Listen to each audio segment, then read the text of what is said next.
Ready?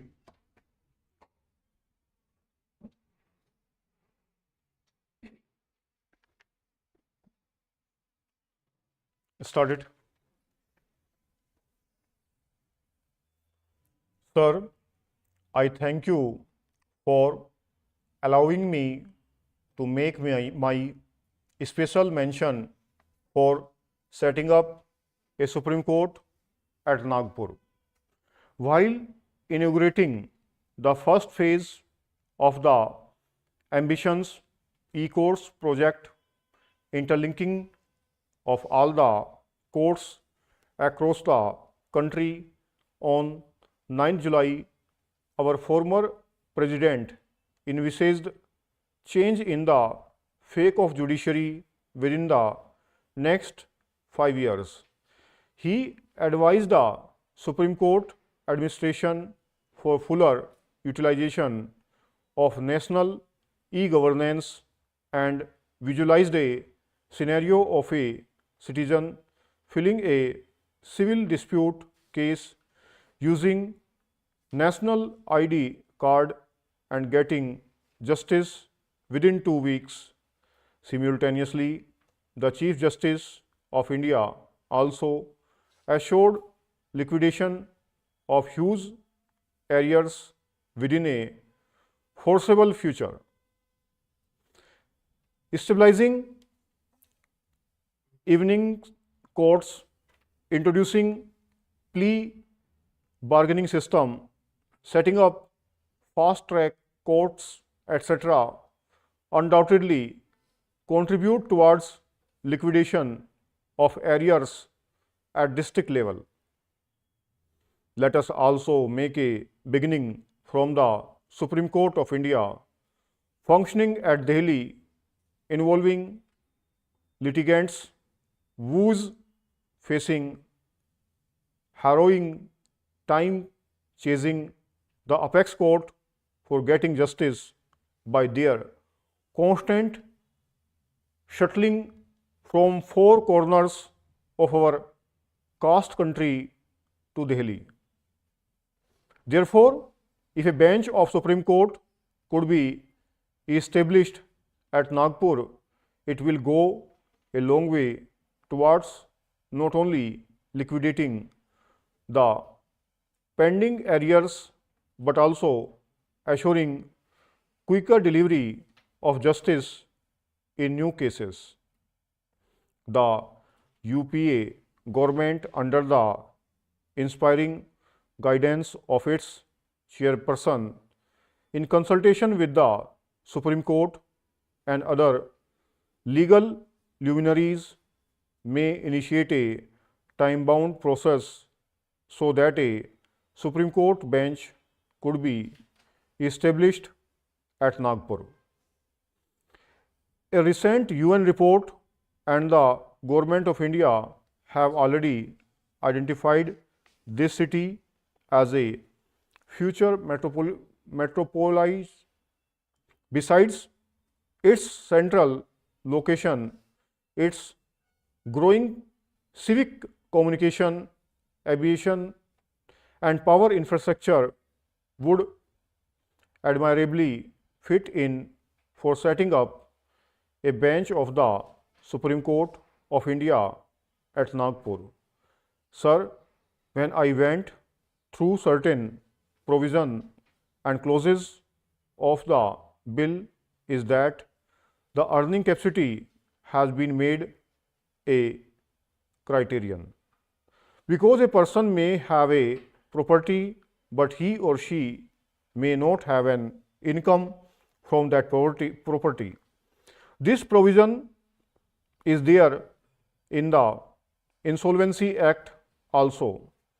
An insolvent is considered to be a person depending on how much acre he possesses and what is the income he deserves from the property.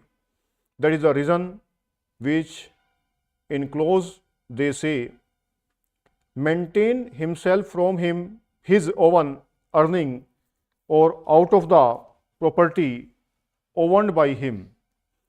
Therefore, the bill recognizes even if the property is there but there is no income, then he is bound to be maintained. So that in one of the best drafting of the clause, I congratulate the Honorable Minister of the same. The relative of a senior citizen is also bound to maintain. While a senior citizen is defined as a person above 60 years of age, it is good that in the definition clause, parents further father or mother are defined irrespective of the age. That is one of the welcome steps which the bill provides. Normally, either in the disposal of cases in the courts or in passing orders even by the Supreme Court and the High Court, it takes months together. Sir, with regard to the appellate tribunal and also the tribunal, there are two apprehensions that I have.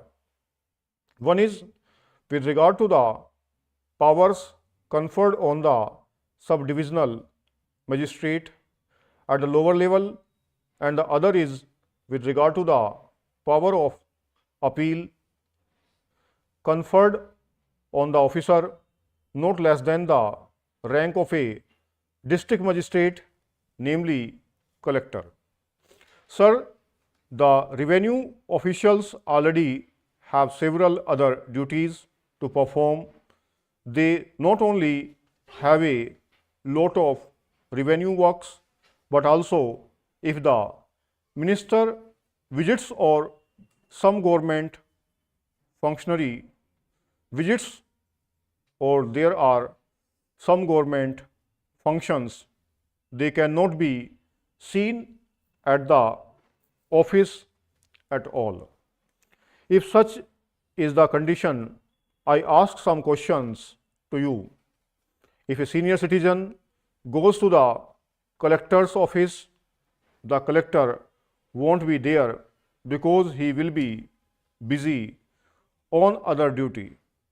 I want to know whether the senior citizen who goes for an inquiry again must come there, wait, and then attend the hearing. This problem may arise if the powers are conferred on the revenue authorities.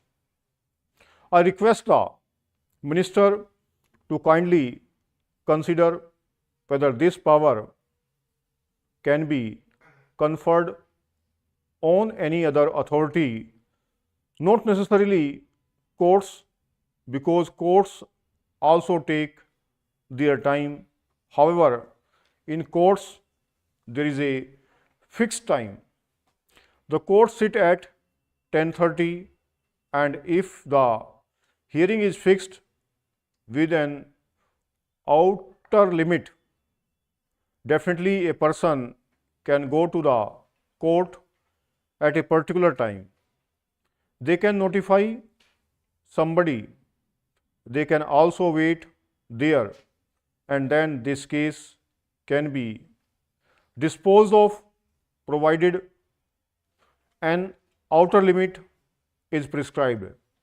Sir, this is a mockery and an assault on one of the fundamental features of our democracy, that is the independence of the judiciary. In the last 65 years, we amended many sections because with the passage of time, so many developments had taken place in the electoral process.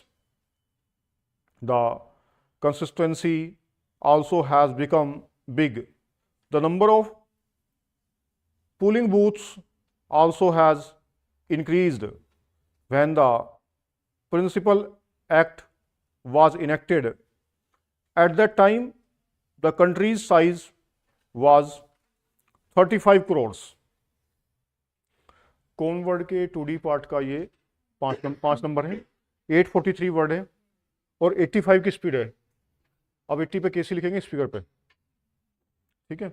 और अपने copy check करा लेंगे जो अपने homework किया last, और जो मैंने आपको एक असाइनमेंट दिया था नो फॉर्म ऑफ चेंज का फ्रेजोग्राफी का, आप उसको वेडनेसडे सबमिट करेंगे और नेक्स्ट वाला असाइनमेंट लेंगे, इससे आगे कंटिन्यू करेंगे सभी, ठीक है।